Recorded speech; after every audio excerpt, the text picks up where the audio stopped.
পেহেলগামে হামলা, ভারতের অভিযোগ প্রত্যাখ্যান পাকিস্তানের, যুদ্ধের হুঁশিয়ারি, মোদিকে পূর্ণ সমর্থন রাহুলের, সর্বোচ্চ সংযম দেখানোর আহ্বান জাতিসংঘে। শেখ হাসিনাকে শক্তিশালী করা ব্যক্তিরা এখনো কিভাবে বহাল তবিয়তে, প্রশ্ন রিজভির। হাসিনাকে ফেরত দেয়া না পর্যন্ত ভারতের সাথে ভালো সম্পর্ক হবে না, সার্জিসের মন্তব্য। দাবি পূরণ না হওয়া পর্যন্ত লড়াই চালাতে জামায়াত আমিরের আহ্বান। অন্তর্বর্তী সরকার অভ্যুত্থানের সুফল দিতে অনেক ক্ষেত্রেই ব্যর্থ, ফরহাদ মজহারের অভিযোগ। দেখছিলেন ক্রাউন সিমেন্ট সংবাদ শিরোনাম, এবারে বিস্তারিত। শুরুতেই ভারত পাকিস্তান উত্তেজনা প্রসঙ্গ। ভারত নিয়ন্ত্রিত কাশ্মীরের পেহেলগামে হামলার সঙ্গে জড়িত থাকার অভিযোগ দৃঢ়ভাবে প্রত্যাখ্যান করেছে পাকিস্তান। শুক্রবার পাকিস্তানের পার্লামেন্টের উচ্চকক্ষ সিনেটে এই সংক্রান্ত একটি প্রস্তাব পাশ হয়। রাজনৈতিক উদ্দেশ্য প্রণোদিত এই অভিযোগের কড়া জবাব দিতে সেনাবাহিনী প্রস্তুত বলে জানিয়েছে ইসলামাবাদ। দেশ দুটির মধ্যে সর্বাত্মক যুদ্ধ শুরু হতে পারে বলে বিশ্বকে সতর্ক থাকতে বলেছেন প্রতিরক্ষামন্ত্রী খাজা আসিফ। এদিকে জাতিসংঘের মহাসচিব অ্যান্টনিও গুতেরেস পাকিস্তান ভারতকে সংযত থাকার আহ্বান জানিয়েছেন। শহীদ আরাফাতের ডেস্ক রিপোর্ট। পেহেলগামে ২৬ পর্যটককে হত্যার ঘটনায় পাকিস্তান ভারতের মধ্যে যুদ্ধপূর্ব পরিস্থিতি বিরাজ করছে। হামলার ঘটনায় ভারতের আঙুল যখন পাকিস্তানের দিকে, তখন পাকিস্তানের পার্লামেন্ট থেকে প্রত্যাখ্যান করা হলো সব ধরনের অভিযোগ, উল্টো দেয়া হলো কড়া হুঁশিয়ারি। পাকিস্তানের উপপ্রধানমন্ত্রী ও পররাষ্ট্রমন্ত্রী ইসাকদার বলেছেন, পাকিস্তানের সশস্ত্র বাহিনী সম্পূর্ণ প্রস্তুত রয়েছে, দেওয়া হবে যে কোনো শত্রুমূলক কর্মকাণ্ডের চূড়ান্ত জবাব। এর আগে ব্রিটিশ স্কাই নিউজকে দেয়া এক সাক্ষাৎকারে পাকিস্তানের প্রতিরক্ষা মন্ত্রী খাজা আসিফ বলেন, পেহেলগামে পর্যটক হত্যা ইস্যুকে কেন্দ্র করে পাকিস্তান ও ভারতের মধ্যে শুরু হতে পারে সর্বাত্মক যুদ্ধ। বিশ্বকে সতর্ক থাকার আহ্বান জানান তিনি।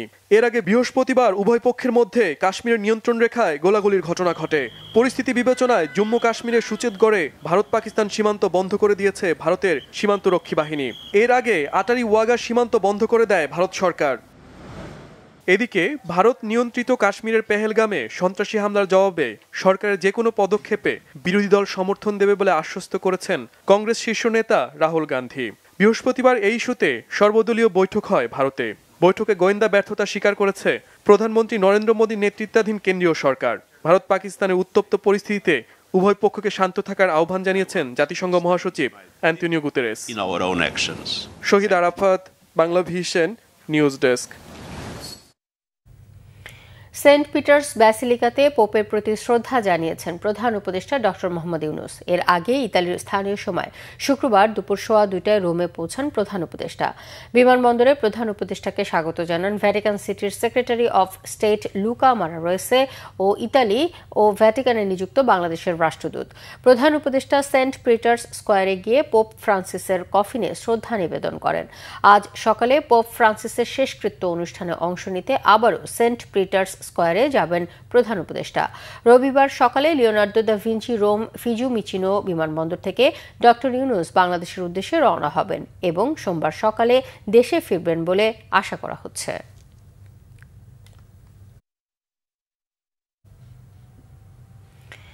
বিএনপি সিনিয়র যুগ্ম মহাসচিব রুহুল কবির রিজভী বলেছেন, কিছুটা স্বস্তির মধ্যে চললেও ক্রান্তিকাল এখনও শেষ হয়নি, আবারও ফ্যাসিবাদের আওয়াজ পাওয়া যাচ্ছে।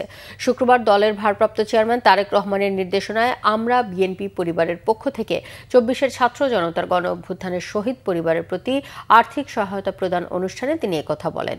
রিজভী বলেন, আবারও যদি ফ্যাসিবাদ ফিরে আসে, যারা প্রাণ দিয়েছে তাদের কি জবাব দেওয়া হবে? বিচারপতি খায়রুল হক কেন এখনও গ্রেফতার হয় না প্রশ্ন রেখে রিজভী বলেন, শেখ হাসিনার হাতকে যারা শক্তিশালী করেছে তারা কিভাবে এখনো বহাল তবিয়তে, তারা কিভাবে ধরাছোঁয়ার বাইরে? এরাই গণতন্ত্র হত্যাকারী, ভোটাধিকার হরণকারী উল্লেখ করে রিজভী বলেন, তারা শাস্তির আওতায় না আসলে কিভাবে হবে? শেখ হাসিনাকে এরাই ফ্যাসিবাদ কায়েম করার সুযোগ করে দিয়েছেন বলেও মন্তব্য করেন বিএনপির এই নেতা।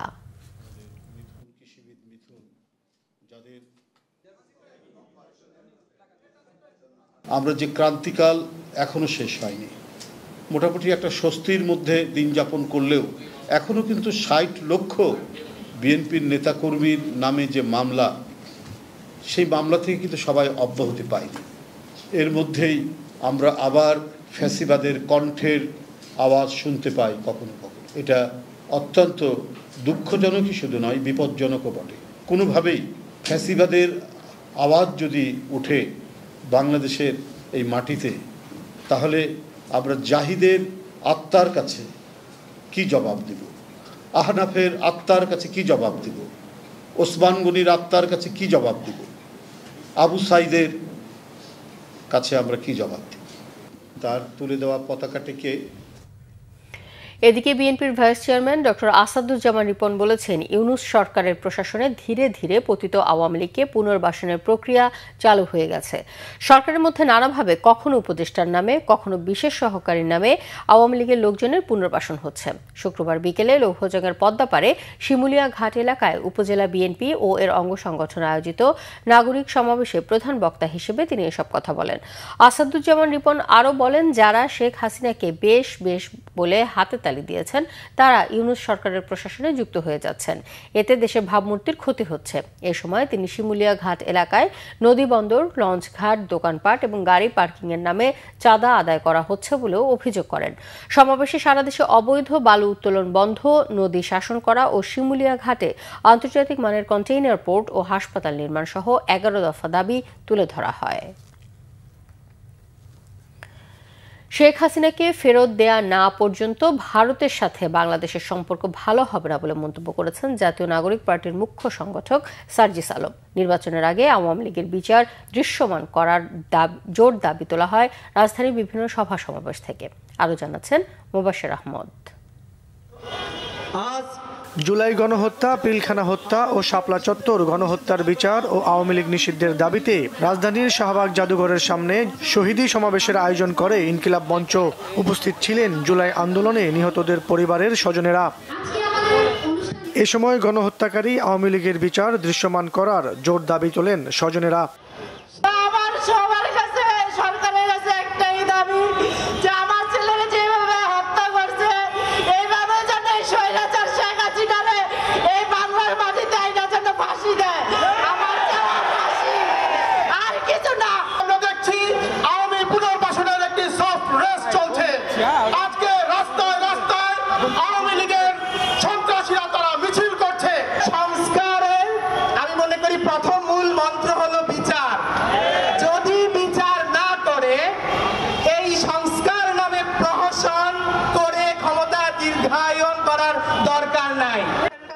সমাবেশে যোগ দিয়ে জাতীয় নাগরিক পার্টির উত্তরাঞ্চলের মুখ্য সংগঠক সার্জিস আলম বলেন, দেশের শত্রু পলাতক শেখ হাসিনাকে ফেরত দিলেই ভারত বাংলাদেশ সুসম্পর্ক তৈরি হতে পারে। এতগুলো খুনের হুকুমকারী ওই খুনি হাসিনাকে আশ্রয় দিয়েছে, সেই হাসিনাকে এই বাংলাদেশে ফেরত দেওয়ার পূর্ব পর্যন্ত ভারতের সাথে বাংলাদেশের সম্পর্ক স্বাভাবিক হতে পারে না। এদিকে আওয়ামী লীগের নিষিদ্ধের দাবিতে রামপুরা ব্রিজে বিক্ষোভ সমাবেশ করেছে জাতীয় নাগরিক পার্টি এনসিপি। এই সমাবেশ থেকেই আওয়ামী লীগ নিষিদ্ধের দাবি তোলা হয়। 24-এর গণহত্যায় যে 2000 ভাই রক্ত দিয়ে শহীদ হয়েছে, যে 25,000 প্লাস ভাই আজকে আহত হয়ে হসপিটালে কাতরাচ্ছে, সেই আহত নিহত পরিবারদের পক্ষ থেকে বলছি, এই বাংলাদেশে আওয়ামী লীগকে আর পুনর্বাসিত হতে দেব না আমরা। ছাত্র জনতা রাস্তায় নেমে আসছে শুধুমাত্র মনের থেকে আওয়ামী লীগকে প্রাণ করে দিতে। নির্বাচনের আগে আওয়ামী লীগের বিচার নিশ্চিত করার জোর দাবি তোলা হয় সমাবেশ থেকে। মোবাশ্বের আহমেদ, বাংলা ভিশন, ঢাকা। বর্তমান নির্বাচন কমিশনকে তাদের সদিচ্ছা এবং সক্ষমতা প্রমাণ দেওয়ার আহ্বান জানিয়েছেন জামায়াতে ইসলামের আমির ডাক্তার শফিকুর রহমান। শুক্রবার ময়মনসিংহের জেলা ও মহানগর জামায়াতের কর্মী সম্মেলনে প্রধান অতিথির বক্তব্যে তিনি আহ্বান জানান। এ সময় তিনি আরও বলেন, বর্তমান কমিশন আগে স্থানীয় নির্বাচন দিলে মানুষের উপকার হবে, এতে কমিশনের এসিড টেস্টও পরীক্ষা হয়ে যাবে। এছাড়া তরুণদের উদ্দেশ্যে তিনি বলেন, তরুণরা হলো এদেশের ভবিষ্যৎ নেতা।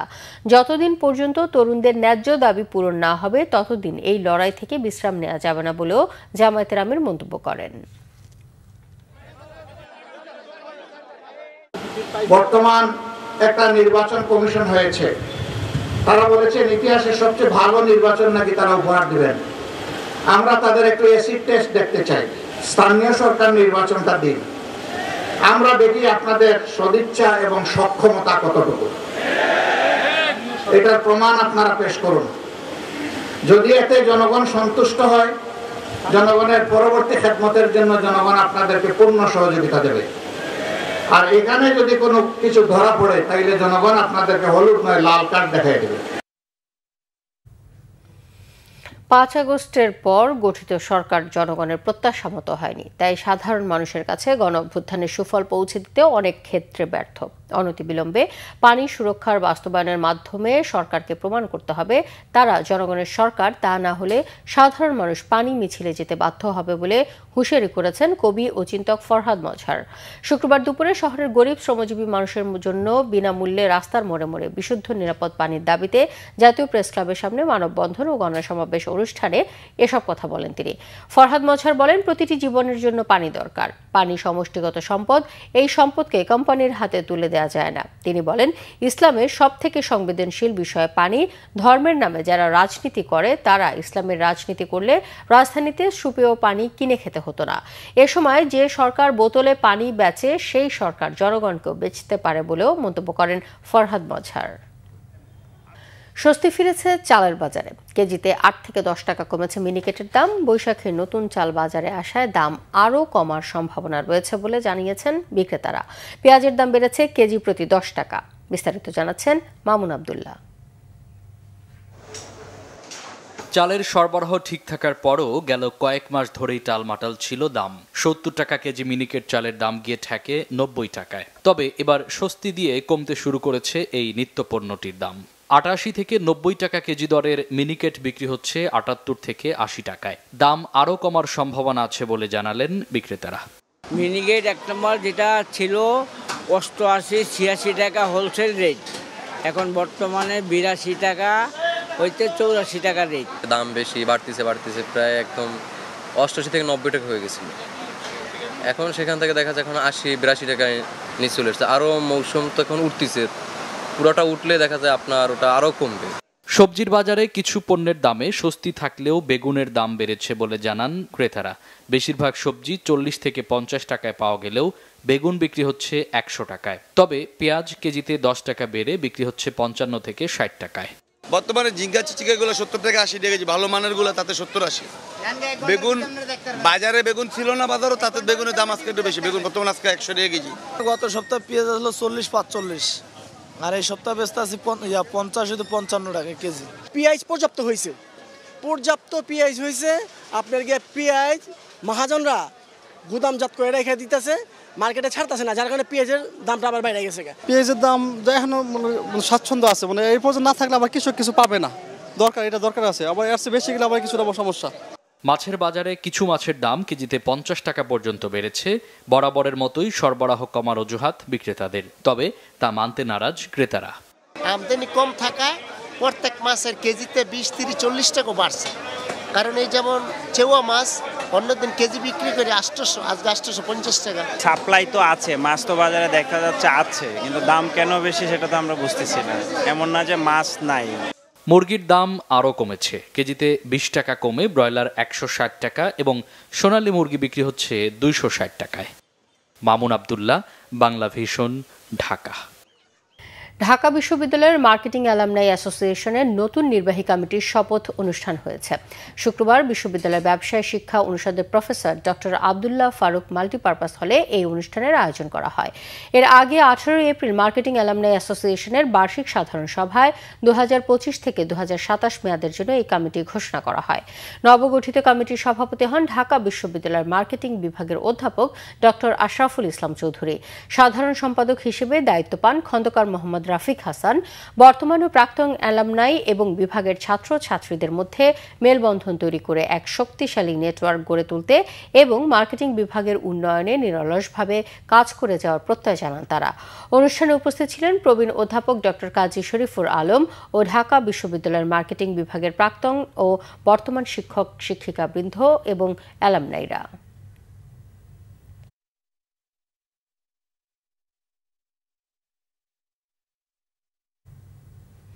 খেলার খবর, ক্রিকেট। তামিমের চাপে স্থগিত হল তাওহিদ হৃদয়ের শাস্তি। ঢাকা প্রিমিয়ার ক্রিকেটের সুপার লিগের শেষ 2 ম্যাচে খেলতে পারবেন মোহামেডান অধিনায়ক। স্থগিত হওয়া 1 ম্যাচের নিষেধাজ্ঞা কার্যকর হবে আগামী বছরের প্রিমিয়ার লিগে। শুক্রবার তামিম ইকবালের নেতৃত্বে বিসিবির সঙ্গে সাক্ষাৎ করেন ক্রিকেটাররা। 1 ম্যাচে 2 বার শাস্তি দেওয়া হাস্যকর বলে মন্তব্য করেন জাতীয় দলের সাবেক অধিনায়ক। মানিক মাহমুদের রিপোর্ট। ডিপিএল সূচিতে বিরতি, ছুটির দিন শুক্রবার, তারপরও উত্তপ্ত অবস্থা বিসিবিতে।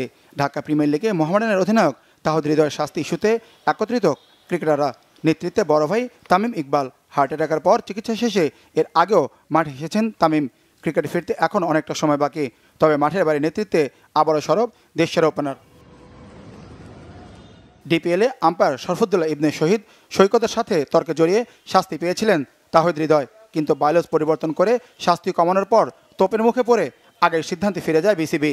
সভাপতি ও পরিচালকদের সাথে 6 ঘন্টার ম্যারাথন বৈঠক তামিম, হৃদয়, সোহানদের। তখন তহিদ হৃদয় একটা ম্যাচ সাসপেন্ড ছিল, না খেলে একটা, তারপরে সে 2টা ম্যাচ খেললো। সো বেসিকলি ওর যে পানিশমেন্টটা ছিল সে কিন্তু অলরেডি সার্ভ করে নিয়েছে। এখন 2টা ম্যাচ খেলার পর কালকে শুনলাম যে তাকে আবার সাসপেন্ড করছে। এটা কোন রুলে, কোন দিকে, কিভাবে করছে এটা আমার কাছে জানা নাই। সো এই জিনিস নিয়ে আমরা খুব ওয়ারিড ছিলাম। এটা actually it was very funny. এটা কোনোভাবেই সাসপেন্ড হতে পারে না। এবার লেগে ম্যাচ পাতানোর অভিযোগ উঠেছে। শাইনপুকুর গুলশান ম্যাচ নাড়িয়ে দিয়েছিল ঢাকা লিগ, এই নিয়ে আবার নাটক করেছে বিসিবি। পাতানো ম্যাচের প্রমাণ পেতে প্রহসন করে নাখোশ তামিম। কাউকে এটার কোনো অধিকার নাই আপনি ওই 2টা ছেলেকে নিয়ে যায় মিডিয়ার সামনে তাকে দিয়ে অ্যাক্টিং করাবেন। এটা ওয়ার্ল্ডে কোনো অ্যান্টি কারাপশন বা কোনো জায়গায় এই নিয়ম নাই। আপনি ওই 2টা ছেলেকে বেজ্জত করবেন মিডিয়ার সামনে, সেম জিনিসটা অ্যাক্টিং করায়। So this are an insult towards cricketers. এই জিনিস নিয়ে আমরা এক ফোঁটাও হ্যাপি ছিলাম না। সেম জিনিস বিপিএলেও একটা ঘটনা ঘটেছে, 10 জনের নাম লিক হয়েছে বিসিবির ভিতর থেকে, 10 জনের ছবি দিছে বিভিন্ন মিডিয়াতে। এভাবে করে নামগুলা লিক করে দেওয়া publicly, it is again insult towards cricketers. ওনাদেরকে আমরা সুন্দর করে এক্সপ্লেন করেছি যে আমরা কি ফিল করি, তারপরে ওনারা ওনাদের মতো সিদ্ধান্ত দিবেন। এটা হলো তহিদ হৃদয় ওয়াজ ওয়ান পার্ট, আদার 2টা পার্ট আমি আই হোপ আপনাদেরকে খুব ভালোভাবে এক্সপ্লেন করছি। কেউ যদি কারাপ্ট থাকে, কেউ যদি কারাপশনের সাথে জড়িত থাকে, আমরা সবাই চাই তার শাস্তি হোক, but there is always a ways. আপনি তাদেরকে পাবলিকলি হিউমিলেট করতে পারেন না, that is not right. Thank you. বোর্ডের সাথে তামিমের সাক্ষাতের পরই পাল্টে গেছে তাহিদ হৃদয়ের শাস্তি নিয়ে সিসি টিমের সিদ্ধান্ত। এবছর বাকি 2 ম্যাচে খেলতে পারবেন হৃদয়, শাস্তি ভোগ করতে হবে পরের বছরের প্রিমিয়ার লিগে। ক্রিকেটার ও ক্লাবের চাপে হৃদয়ের শাস্তি স্থগিত করে নিজেদের দুর্বলতা আবারও প্রকাশ করল বিসিবি, মনে করেন ক্রিকেট সংশ্লিষ্টরা। মানিক মাহমুদ, বাংলাভিশন, ঢাকা। সংবাদ শেষ করব ক্রাউন সিমেন্ট শিরোনামগুলো আরেকবার জানিয়ে।